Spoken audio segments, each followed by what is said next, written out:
Hello नमस्कार दोस्तों, कैसे हैं आप? उम्मीद करता हूँ ठीक होंगे। Tricky I am with NL study में आपका स्वागत है दोस्तों। संभाग एवं जिले इनसे संबंधित हम पिछले वीडियो में प्रारंभिक जानकारी अर्जित कर चुके हैं और आज हम इस वीडियो के माध्यम से जो पिछली परीक्षाओं में प्री ईयर क्वेश्चंस PYQ अर्थात पिछली परीक्षाओं में जो प्रश्न आए हुए हैं उनको एक एक करके हम समझने का प्रयास करेंगे। और आप ध्यान लगाकर इन प्रश्नों को अगर 2 बार समझ लोगे तो उम्मीद करता हूँ कि परीक्षा में आने वाली जो परीक्षाएं हैं उनमें इनसे संबंधित किसी प्रकार के प्रश्न आपके गलत होने के चांस लगभग शून्य बन जाते हैं, अर्थात किसी प्रकार से आपसे गलती होने की संभावना नहीं रहेगी। तो सबसे पहले तो देखिए, ये प्रश्न आया हुआ है पटवार 2016 में। जिले और उनसे संबंधित आकृतियाँ, इस प्रकार के प्रश्न 2016 के आसपास 2015 से 20 के बीच में काफ़ी ज़्यादा संख्या में पूछते थे। आजकल तो इनका चलन कुछ कम हो गया है, लेकिन उस समय ये आकार से संबंधित प्रश्न ज़्यादा ही पूछते थे। तो जोधपुर, इसमें लिखा है जोधपुर अनियमित बहुभुजाकार, सीकर अर्धचंद्राकार, जैसलमेर मयूर का आकार मयूराकार, करौली बतख का आकार या बतख का आकार। तो इसमें जोधपुर अनियमित बहुभुजाकार ये गलत है। हाँ, सीकर की आकृति अर्धचंद्र के समान जरूर थी। जैसलमेर मयूर के आकार का ये भी नहीं है। करौली बतख का आकार ये सही है।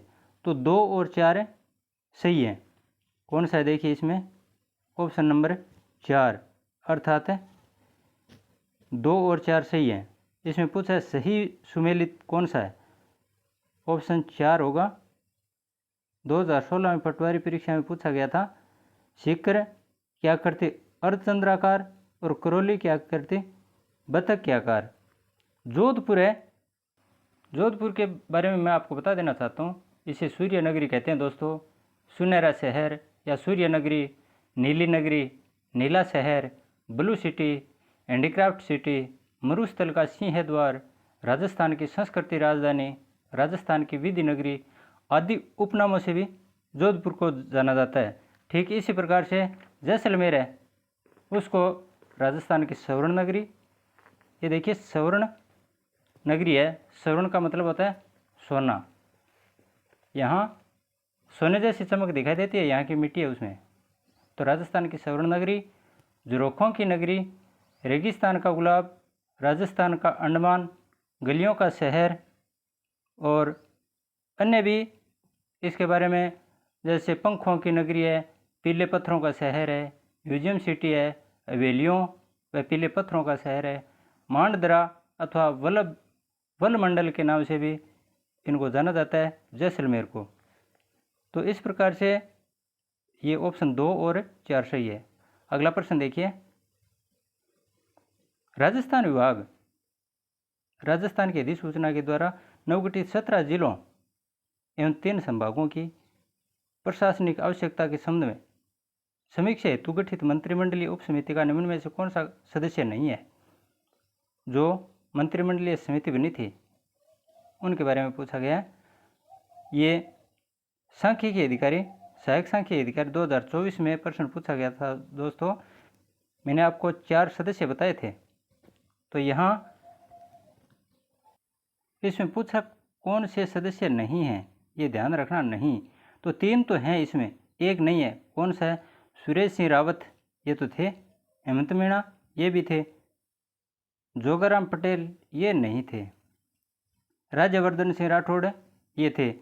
तो सुरेश सिंह रावत, हेमंत मीणा, राज्यवर्धन सिंह राठौड़ ये सब थे, लेकिन जोगा सिंह पटेल नहीं थे। इनकी जगह 4 सदस्य मैंने आपको बताए थे। कन्हैयालाल चौधरी थे। कौन थे? कन्हैयालाल चौधरी। जो उप समिति बनी थी भजनलाल सरकार ने बनाई थी 12 जून 2024 को। उस समय जो अशोक गहलोत सरकार ने 17 जिले बनाए थे और 3 नए संभाग बनाए थे, उनकी समीक्षा हेतु जो गठित समिति बनाई थी उसकी बात कर रहे हैं हम।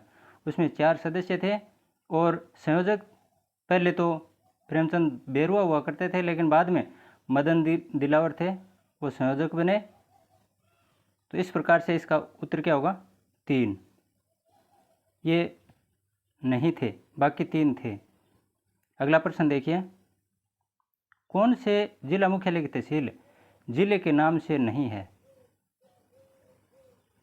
जिला मुख्यालय की जो तहसील है, तहसील के बारे में पूछा गया है, वो जिले के नाम से नहीं है, कौन सी?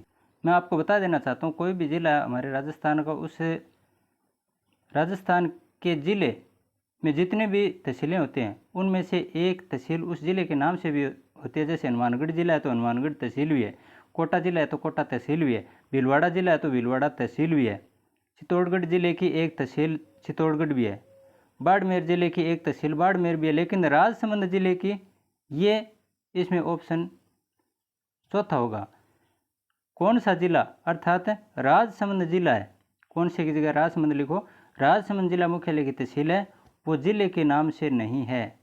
ये राजसमंद आएगा, इसका उत्तर है राजसमंद जिले की जो तहसील है ये इसके नाम से नहीं है। आगे देखिए, राजस्थान के नवगठित 33वें जिले प्रतापगढ़ का गठन किन किन जिलों के क्षेत्र को मिलाकर किया गया? प्रतापगढ़ बना था, वो कौन कौन से जिलों को मिलाकर बनाया गया था? मैंने आपको अच्छे ढंग से पहले बताया था। इसमें डूंगरपुर, चित्तौड़गढ़, उदयपुर, बांसवाड़ा, डूंगरपुर से नहीं, तो ये तो नहीं है। बांसवाड़ा, उदयपुर, चित्तौड़गढ़, चित्तौड़गढ़, डूंगरपुर, फिर डूंगरपुर आ गया तो ये भी नहीं है। उदयपुर, चित्तौड़गढ़, डूंगरपुर, ये भी नहीं है, तो ये होगा 2 नंबर ऑप्शन। बांसवाड़ा, उदयपुर और चित्तौड़गढ़। बांसवाड़ा से पिपल खूंट लिया गया था, उदयपुर से दरियाबाद और चित्तौड़गढ़ से छोटी सादड़ी, अरनोद, प्रतापगढ़। इस प्रकार से ये 2 नंबर ऑप्शन इसका सही उत्तर होगा।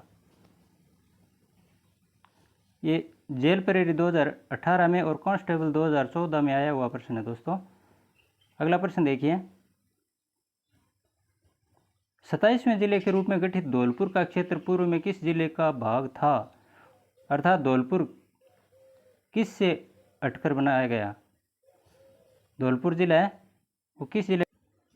तो धौलपुर बना था भरतपुर और सवाई माधोपुर नहीं, भरतपुर और दौसा नहीं, केवल भरतपुर, करौली और भरतपुर, करौली से नहीं, केवल भरतपुर। तो 27वां जिला बना था क्रम से कौन सा था? वो धौलपुर था, और वो किस जिले से अलग होकर बना था? भरतपुर। जिस प्रकार से हनुमानगढ़ जिला गंगानगर से अलग होकर बना था, ठीक उसी प्रकार से धौलपुर जिला है वो भरतपुर से अलग होकर बना था। ये जेल परेरी 2018 में आया था। दौसा जिले का गठन कब हुआ था? दौसा जिले, और ये भी जेल परेरी 2017 में पूछा गया है। ये 3 जिले एक साथ बने थे दोस्तों, मैंने बताया था आपको, 3 जिले बने थे एक साथ 10 अप्रैल 1991 को। 10 अप्रैल 1991 को 12, दौसा, राजसमंद 3 जिले बने थे। तो ये 1 नंबर ऑप्शन इसका सही उत्तर होगा। करौली जिले का गठन कब हुआ था? हनुमानगढ़ के बाद बना था। मैंने बताया था ना आपको, हनुमानगढ़ जिला बना था उसके ठीक 3 साल बाद कौन सा जिला बना? करौली। 19 जुलाई 1997 को, और जुलाई 1994 को कौन सा बना था? हनुमानगढ़। तो उसके ठीक बाद करौली बना था 32वें नंबर पर, 31वें पर हनुमानगढ़, 32वें पर करौली और 33वें पर प्रतापगढ़। अगला प्रश्न देखिए, राजस्थान का 33वां जिला प्रतापगढ़ किस वर्ष घोषित किया गया? 2008 में। सबको पता है, ये जो मैंने बोले थे सेम वही प्रश्न आ चुके हैं। 33वां जिला प्रतापगढ़ किस वर्ष घोषित किया गया था? 2008 में। किस वर्ष 12 जिले को कोटा से अलग किया गया था? 3 जिले बने थे 1991 में, 12, दौसा, राजसमंद। तो 10 अप्रैल की बात है, 10 अप्रैल 1991 को 12 जिले को कोटा जिले से अलग किया गया था। कांस्टेबल 2022 में पूछा गया प्रश्न है, गंगानगर जिले से हनुमानगढ़ जिले का गठन कब किया गया था? गंगानगर जिले से 31वें नंबर का राजस्थान का जिला बना था हनुमानगढ़, वो कब बना था? 12 जुलाई 1994 को, और इसके ठीक 3 साल बाद कौन सा जिला बना था, वो अभी पीछे मैंने आपको बताया था। आप सोचकर बताइए कौन सा जिला बताया था मैंने। अगला प्रश्न देखिए, सर्वाधिक क्षेत्रफल वाला संभाग कौन सा है? काफ़ी जोर देकर मैंने बताया था, सर्वाधिक क्षेत्रफल वाला संभाग जोधपुर संभाग। कौन नहीं जानता, सब जानते। राजस्थान का 33वां जिला जो 2008 में बना था, कौन सा जिला था? प्रतापगढ़ था। और किस संभाग में है? राजस्थान का 33वां जिला जो 2008 में बना, किस संभाग में है? सेकंड ग्रेड 2011 में पूछा गया और जेल प्रेरी 2018 में पूछा गया। उदयपुर का, किसका? प्रतापगढ़ है, वो उदयपुर संभाग का है। इसमें ऊपर वाले में देखिए, सर्वाधिक क्षेत्रफल वाला संभाग कौन सा? जोधपुर। मैंने बताया ना आपको, ये स्कूल व्याख्या था 2022 में पूछा गया। सवाई माधोपुर किस संभाग में है? सवाई माधोपुर, भरतपुर, जोधपुर, उदयपुर और बीकानेर। तो भरतपुर में कौन सा? सवाई माधोपुर। जेल प्रेरी 2017 में पूछा गया, सवाई माधोपुर कौन से संभाग में है? भरतपुर में। अलवर किस संभाग में है? बीकानेर, जयपुर, जोधपुर और भरतपुर। तो जयपुर संभाग में है अलवर। ये जेल प्रेरी 2017 में और जेल प्रेरी 2018 दोनों परीक्षाओं में प्रश्न पूछा गया था दोस्तों। अगला प्रश्न देखिए, संभाग व जिलों का सही युग्म बताइए। संभाग दे रखे हैं अजमेर, बीकानेर, कोटा और उदयपुर। इनमें से आगे जो जिलों के नाम दे रखे हैं वो कौन कौन से सही मिलान कर रहे हैं वो बताना है। एक युग्म है जिसमें सारे के सारे जिले सही हैं, बाकी में नहीं है, 3 ऑप्शन गलत हैं, तो वो हमें बताना है। अजमेर संभाग में अजमेर, नागौर, टोंक, भीलवाड़ा। जो सही युग्म है वो बताना है। बीकानेर में बीकानेर है, चूरू है, झुंझुनू, सीकर ये नहीं है। कोटा में कोटा है, बूंदी है, सवाई माधोपुर नहीं है। उदयपुर में उदयपुर है, राजसमंद है, पाली नहीं है, सिरोही नहीं है। तो 1 नंबर ऑप्शन सही होगा, इसका उत्तर है। अजमेर संभाग में अजमेर है, नागौर है, टोंक है, भीलवाड़ा। आगे राज्य में संभागों व जिलों की संख्या क्रमशः कितनी है? ये रीट 2021 में पूछा गया प्रश्न था। छात्रावास अधीक्षक 2008 और कांस्टेबल परीक्षा 2022 में पूछा गया प्रश्न है कि राज्य में संभाग कितने और जिलों की संख्या कितनी है। 2022 और 2008 में पूछा गया था। तो उस समय 2008 में 33 जिले बन चुके थे और संभाग 2005 में 7वां संभाग बना, तो 7 संभाग भी बन चुके थे। इस प्रकार उस समय तो उत्तर ये 7 संभाग और 33 जिले से ही था, लेकिन अब नहीं है दोस्तों। अब 7 संभाग तो हैं लेकिन जिले 41 बन चुके हैं। वर्तमान परिप्रेक्ष्य में देखा जाए तो ये चारों ही ऑप्शन गलत हैं। वो अब 7 संभाग हैं और 41 जिले हैं। इस प्रकार इस प्रश्न को थोड़ा सा ध्यान में रखना। राजस्थान का 27वां जिला कौन सा बनाया गया था? पीटेट 2009 में पूछा गया है। तो 27वां जिला धौलपुर बना था, हमें पता है। भरतपुर से अलग होकर 1982 में धौलपुर जिला बना, भरतपुर से अलग होकर 1982 में। आगे देखिए, किन वर्षों में संभागीय आयुक्त के पद को समाप्त और पुनर्स्थापित किया गया था? मैंने काफ़ी जोर देकर बताया था आपको। आरएएस 2015 में पूछा गया प्रश्न है ये कि 1962 में मोहनलाल सुखाड़िया मुख्यमंत्री हुआ करते थे, उन्होंने 1962 में समाप्त कर दिया था संभागीय व्यवस्था को। 1949 में संभागीय व्यवस्था राजस्थान में शुरू की गई, जिससे, और किसने शुरू किया? हीरालाल शास्त्री ने, जिसे 1962 में मोहनलाल सुखाड़िया सरकार थी उन्होंने बंद कर दिया। लेकिन ठीक 25 वर्ष बाद 1987 में, 1962 और 1987 में दोबारा मुख्यमंत्री आए थे हरिदेव जोशी, उन्होंने इसे शुरू किया। तो इस प्रकार इस प्रश्न का सही ऑप्शन क्या होगा? 3 नंबर ऑप्शन इसका सही उत्तर होगा। 1962 में इसे समाप्त कर दिया गया, 1987 में हरदेव जोशी ने इसे पुनः स्थापित किया।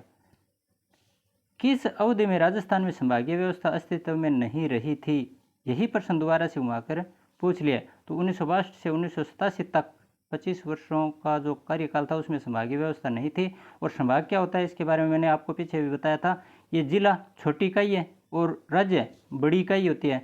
तो जिले से डायरेक्ट राज्य से संपर्क करने के लिए काफ़ी मुश्किलों का सामना करना पड़ता है। तो इनके बीच में एक अन्य कड़ी जोड़ दी गई, जिला और राज्य के बीच में, यानी एक संभाग बना दिया। संभाग में कई जिले आते हैं, 4-5 जिलों को मिलाकर एक संभाग बना दिया जाता है और 5-7 संभाग मिलाकर एक राज्य बना दिया जाता है। तो इस प्रकार से अगर जिले को अपनी कोई समस्या बतानी होती है राज्य सरकार को, तो वो संभागीय आयुक्त को सूचित करते हैं, और फिर संभागीय आयुक्त होते हैं वो राज्य सरकार को सूचित करते हैं। इस प्रकार से ये बीच की कड़ी है, राज्य और जिले के बीच की कड़ी कौन सी है? संभाग। और ये व्यवस्था 1962 में मोहनलाल सुखाड़िया सरकार थी, उन्होंने बंद कर दी। लेकिन हरदेव जोशी सरकार ने पुनः 1987 में से दोबारा शुरू कर दिया और अजमेर को नवीन संभाग भी बनाया था। अगला प्रश्न देखिए, राजस्थान में संभागीय आयुक्त व्यवस्था को कब पुनर्जीवित किया गया? वही प्रश्न दोबारा से घुमाकर आ गया। कॉलेज व्याख्याता 2019 में पूछा गया प्रश्न है, और JEN 2022 में भी ये प्रश्न पूछ लिया गया है। तो 1987 में ऑप्शन नंबर 3 देखिए, 1987 में हरदेव जोशी सरकार ने इसे दोबारा शुरू किया। अजमेर राजस्थान का छठा संभाग कब बना? अभी मैंने बताया पिछले प्रश्न में कि संभागीय व्यवस्था दोबारा से शुरू कर दी हरदेव जोशी ने, और एक छठा संभाग भी बनाया था, अजमेर संभाग बना था। कौन सा? अजमेर। कब? 1987 में। 17 मार्च 2023 को राजस्थान के मुख्यमंत्री ने 19 जिलों और 3 नए खंडों को बनाने की घोषणा की। निम्न में से कौन सा नया खंड नहीं था? 3 नए संभाग बनाए थे, उनमें से कौन सा संभाग नहीं था? हालांकि ये इतना इंपॉर्टेंट प्रश्न अब नहीं रहा, लेकिन क्या पता पूछ भी सकते हैं, लेकिन हम छोड़ने वाले नहीं हैं। बांसपासी, हमने बांसपासी यानी बांसवाड़ा, पाली, सीकर, बांसवाड़ा, पाली, सीकर, ये 3 नए संभाग बने थे, गहलोत सरकार ने बनाए थे, लेकिन बाद में इनको रद्द कर दिया गया। डूंगरपुर नहीं था। इसका उत्तर क्या होगा? डूंगरपुर। कौन सा नया खंड नहीं बनाया गया था? डूंगरपुर नहीं बनाया गया था। तो ये इसका सही उत्तर होगा ऑप्शन नंबर 2। इस प्रकार से दोस्तों हमने हाल फिलहाल की जो राजस्थान की परीक्षाएं आयोजित की गई हैं, उनमें जो प्रश्न पूछे गए हैं राजस्थान के संभागीय व्यवस्था से संबंधित, तो उनमें प्रश्नों को व्याख्या सहित समझाने का प्रयास किया है, और उम्मीद करता हूँ ये वीडियो आपके लिए काफ़ी फायदेमंद साबित होगा। और अगर आपको अच्छा लगे तो लाइक ज़रूर करना दोस्तों। और हाँ, अगर आपकी इच्छा हो कि हम भी इस परिवार के सदस्य बनना चाहें, तो NL स्टडी में आप आ सकते हैं। आपका वेलकम। सब्सक्राइब कर लीजिए, ऑल वाला घंटी वाला बटन ज़रूर दबा लीजिए। धन्यवाद। जय हिंद।